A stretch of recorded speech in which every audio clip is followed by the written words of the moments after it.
ಇಲ್ಲ ಇಲ್ಲ, ನಾವು ಅವರು ಚೆನ್ನಾಗಾಗಿದ್ದಾಯ್ತು, ಅವ್ರು ಬಂದು ನಮ್ಮ ಜೊತೆನಲ್ಲಿ ಊಟ ಮಾಡಿದ್ದಾಯ್ತು, ಅದೆಲ್ಲ ನಿಮ್ಗೆ ಅಪ್ಡೇಟ್ ಗೊತ್ತಿಲ್ಲ. ಮೋಸ್ಟ್ಲಿ ನೀವೇನಾದ್ರೂ ವೀಡಿಯೋ ಮಾಡಕ್ಕೆ ಹೋಗಿದ್ರೇನೋ ಅಲ್ವಾ?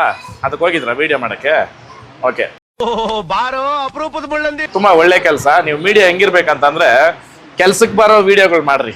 ಇವತ್ತು ಜನಕ್ಕೆ ಏನ್ ಬೇಕು ಅದ್ ಮಾಡ್ರಿ. ನಿಮ್ ವಿಡಿಯೋ ಓಡ್ಬೇಕಂತ ಅಂದ್ಬಿಟ್ಟು ಇನ್ನೊಬ್ಬರನ್ನ ಸಾಯಿಸಿ ಅವ್ರ ವ್ಯಕ್ತಿತ್ವನ ಹೊಡೆದಾಕಿ ಮಾಡೋ ಅವಶ್ಯಕತೆ ಇಲ್ಲ ಅಂತ ನಾನು ನಿಮ್ಗೆ ಡೈರೆಕ್ಟ್ ಆಗಿ ಹೇಳ್ತಾ ಇದ್ದೀನಿ. ಯಾವ ಚಾನಲ್ ಮಗನೇ ನೀವೊಂದ್ ಕೆಲಸ ಮಾಡ್ರ, 2 ಮೊಳ ಹೂವ ತಗೊಂಡು 1 ಡಜನ್ ಬಳೆ ತಗೊಂಡು ಎಲ್ಲ ನೀಟಾಗಿ ಪೊಣ್ಸ್ಕೊಂಡ್ಬಿಟ್ಟು 9 ಕೂತಾರ ನನ್ ಮುಂದೆ ಒಂದು ಪೋಸ್ಟ್ ಕೊಟ್ಕೊಂಡು ನಿಂತ್ಕೊಂಡ್ಬಿಡಿ. ನ್ಯೂಸ್ ಪಬ್ಲಿಕ್ ಯಾವ್ದು ಅವಶ್ಯಕತೆ ಐತೆ ಅದ್ ಮಾಡ್ರಿ. ಈ ಯಾವ್ದೋ ಇವಾಗ ನಾವು ಅವ್ರು ವ್ಯವಹಾರ ಮಾಡಿರೋದು ನೀವು ನೋಡಿದ್ರಾ? ನೀವು ಅದನ್ನ ಪಬ್ಲಿಕ್ ಕೊಟ್ಟು ಇದೇನಾದ್ರೂ ನ್ಯಾಯ ಮಾಡಿ ನಿಮ್ಗೇನಾದ್ರೂ ಸಿಕ್ತಾ? ನನಗಂತೂ ಈ ಜೀವನವೇ ಬೇಸರವಾಗಿ ಹೋಗ್ಬಿಟ್ಟಿದೆ. ಏನಾದ್ರೂ ಅವಶ್ಯಕತೆ ಇದೆಯಾ? ಅರ್ಥ ಮಾಡ್ಕೊಳ್ರಿ. ಏನಾದ್ರೂ ಮಾಡಿದ್ರೆ ಪಬ್ಲಿಕ್ ಯೂಸ್ ಆಗೋ ನ್ಯೂಸ್ ಮಾಡ್ರಿ, 4 ಜನಕ್ಕೆ ಉಪಯೋಗ ಆಗೋ ನ್ಯೂಸ್ ಮಾಡ್ರಿ. ವೈಯಕ್ತಿಕವಾಗಿ 1000 ನಡೆದಿರುತ್ತೆ, ಅದನ್ನೆಲ್ಲ ಬಂದು ಪಬ್ಲಿಕ್ ಅಲ್ಲಿ ಹೇಳ್ಬೇಕನ್ನೋ ಅವಶ್ಯಕತೆ ಇಲ್ಲ. ಇದೆಯಾ?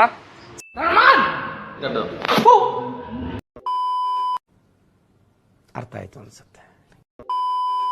ನನಗೆ ಎಷ್ಟು ಚೀಪ್ ಅನಿಸ್ಬಿಡ್ತು ಅಂದ್ರೆ ಥೋ ನಿಮ್ಮ ಈ ತರದಲ್ಲ. ಸಂಸಾರದ ಗುಟ್ಟು ವ್ಯಾಧಿ ರಟ್ಟು ಅಂತ ಮನೆಯಲ್ಲಿ 100 ಸಂಸಾರದ ಇದಿರ್ತೈತೆ, ಜಗಳಗಳಿರ್ತವೆ, ಇನ್ನೊಂದು ಅದೆಲ್ಲ ಬಂದು ಪಬ್ಲಿಕ್ ಅಲ್ಲಿ ಹೇಳೋ ಅವಶ್ಯಕತೆ ಇದೆಯಾ?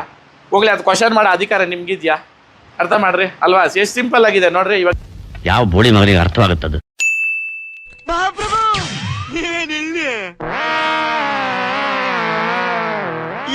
ನೋಡ್ತೀರಾ ನೀವು ಅದನ್ನ ಇನ್ನ ಆಗಿಲ್ಲ ಅಂದ್ರೆ ನಿಮ್ಗೆ ಗೊತ್ತೇ ಇಲ್ಲ. ನಾವು ಆಲ್ರೆಡಿ ನಾವು ಜೊತೆನಲ್ಲಿ ಕೂತು ಊಟ ಮಾಡಿ ನಾವಿಬ್ರು ಇವಾಗ ಒಂದಾಗಿದ್ದೀರಿ. ಒಂದು ಸಂಸಾರದಲ್ಲಿ ಒಂದು ಮಾತು ಬರ್ತದೆ, ಸ್ನೇಹ ಭಾವದಲ್ಲಿ ಒಂದು ಹೆಚ್ಚು ಕಮ್ಮಿ ಬರ್ತದೆ. ನೀವು ಆ ವಿಡಿಯೋಗಳು ಇಟ್ಕೊಂಡೇ ಇರ್ರಿ, ನನ್ಗೇನಿಲ್ಲ. ನೀವು ಡಿಲೀಟ್ ಮಾಡಿದ್ರು ಆಯ್ತು, ಮಾಡ್ದಿರ ಹೋದ್ರು ಆಯ್ತು. ಅದ್ರಲ್ಲಿ ಕಮೆಂಟ್ ಅಲ್ಲಿ ನೋಡ್ರಿ, ನಾನೇನಾದ್ರೂ ತಪ್ಪು ಮಾಡಿ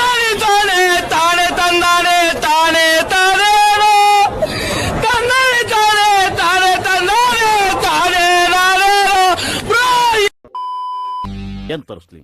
ಕಾಫಿ ಟೀ? ಕಾಫಿ ಟೀ ಕುಡಿಯಕ್ಕಿದೇನ ಅಂಗನವಾಡಿ ಟೀಚರ್ಸ್ ಮೀಟಿಂಗ? ಸ್ಕಾಚ್ ತರಿಸಿ. ಸೂಪರ್ ಆಗಿದೆ. ದುಷ್ಟು 2ನೇ ಭಾಗಕ್ಕೆ ವೇಟ್ ಮಾಡ್ಬೇಕು ನಾವು. ಧೈರ್ಯ ಅನ್ನೋದು ಬಹಳಷ್ಟು ಜನ ಡಿಕ್ಷನರಿಯಲ್ಲಿ ನೋಡಿದ್ರೆ ನನಗದು ಜೀನ್ಸ್ ಅಲ್ಲೇ ಬಂದಿದೆ ಸರ್. ನನ್ನ ಅವಶ್ಯಕತೆ ಯಾರಿಗಿದೆ?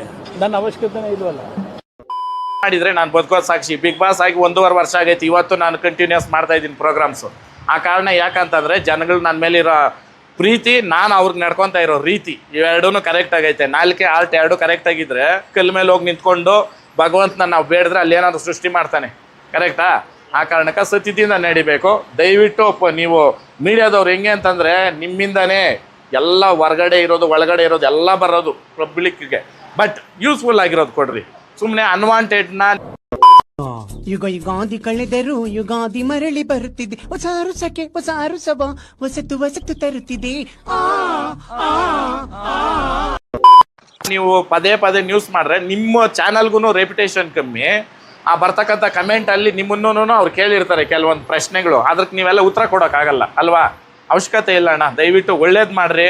ರೇಸ್ ಬಗ್ಗೆ ಹಾಕ್ರಿ, ಜನಗಳಿಗೆ ಬೇಕಾಗಿರೋದ್ರ ಬಗ್ಗೆ ಹಾಕ್ರಿ. ನೋಡ್ರಿ, ಇವಾಗ ಇದು ಓಪನಿಂಗ್ ಬಂದ್ರಿ, ಇದರಿಂದ ಇನ್ಸ್ಪಿರೇಷನ್ ತಗೊಂಡ್ಲಿ. ಒಬ್ಬ ಹಳ್ಳಿ ಹುಡುಗ ಬಂದು 4 ಶಾಖೆ ಓಪನ್ ಮಾಡಿದ್ದಾನಂದ್ರೆ ಸಣ್ಣ ಮಾತು